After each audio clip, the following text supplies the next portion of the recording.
Sa toliko godina, sad i od koliko godina imaš i razlika je u tim godinama. Kako, u kom smjeru? U tvojim godinama, sad kad pogledaš na sve situacije, evo sad na primjer ova situacija. Da, da. Znači ne možeš, pa i to nisu više deca. Došli korona. To su onda bila deca. Da. Sad su porasli, ali opet im je želja ista. Pa da, ti si njima neki, ono kad su bili klinci. Evo oni komentari što čitate, jel čitate brate bojica. Ta nostalgija, to iščekivanje vas, onih gde ste bre ljudi ili... Pozdrav uđe ovdje, da. Ali ja mogu to da razumem, na što? Zato što ja, na primjer, evo na Instagramu pratim dosta fudbalera starih.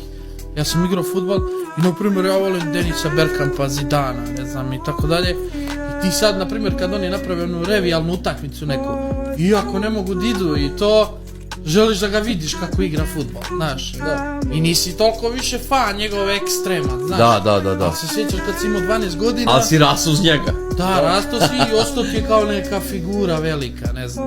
I Ana baš kaže, pošto ja rekao kao sve radimo prek sutra podcast ono, moram da sredim sve, da namestim kamere, ono, i ona mi tu kaže, jedva čekam da vidim, kao ponovo ste tu, kao, znaš. Da, ali znaš koliko generacije poraslu uz vas.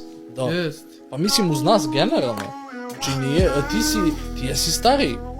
Gde sam ja vaša generacija, bre, ja... Da, i znaš ti koliko ljudi, ono, znaš, muđe i čale kad neko kaže, i kad kaže Serbijan, kad kaže nas troje, to ti je, Jana, kako meni predstavila to, kaže, meni je više ikonik da vidim vas, nego Mesija i Ronaldo da sede zajedno.